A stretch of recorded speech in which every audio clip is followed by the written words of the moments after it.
আমি আনোয়ার উপজেলা বিএনপির পক্ষ থেকে এবং ব্যক্তিগত পক্ষ থেকে সমস্ত জনগণকে জানাই বিজয়ের রক্তিম শুভেচ্ছা অভিনন্দন।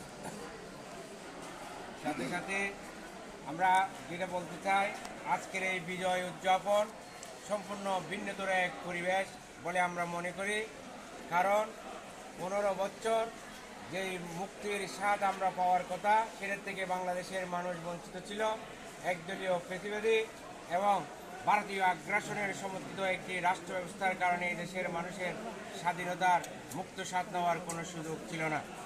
সর্বোপরি বিগত 15 বছরের হাজার হাজার বিএনপি দলীয় নেতাকর্মীর আত্মত্যাগ, গুম খুন অপহরণের বিনিময়ে দেশনায়ক আগামীর বাংলাদেশের ভবিষ্যৎ বিএনপির ভারপ্রাপ্ত চেয়ারম্যান জনাব তারেক রহমানের নেতৃত্বে বিগত 15 বছর চলমান ধারাবাহিক আন্দোলনের চূড়ান্ত বহিঃপ্রকাশে ছাত্র জনতার গণ অভ্যুত্থানের মাধ্যমে 5ই আগস্ট স্বৈরাচারী সরকারের পতনের মধ্য দিয়ে বাংলাদেশের মানুষ আজ অন্যরকম একটা মুক্ত পরিবেশে বিরাজমানে আজকে বিজয় দিবস উদযাপনে আমরা এখানে হাজির হয়েছি।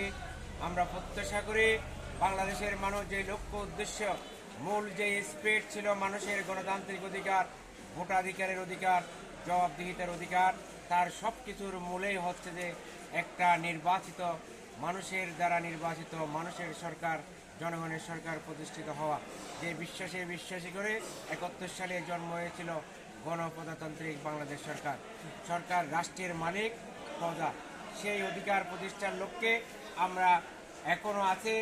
যতক্ষণ পর্যন্ত বাংলাদেশের মানুষের ভোটাধিকার নিশ্চিত হয়ে এদেশের মানুষ তার নিজের নেতা, নিজের সরকার নিজে নির্বাচিত করতে না পারবে, ততক্ষণ পর্যন্ত আসলে বিজয়ের পরিপূর্ণ স্বাদ দেশের মানুষ ভোগ করতে পারবে না।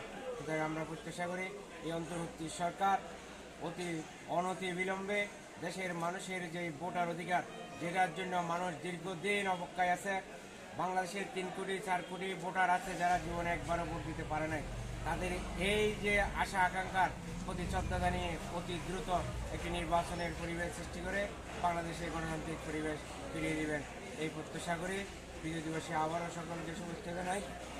বিএনপি ভারপ্রাপ্ত চেয়ারম্যান জনাব তারেক রহমানের পক্ষ থেকেও সবাইকে বিজয়ী শুভেচ্ছা ও অভিনন্দন।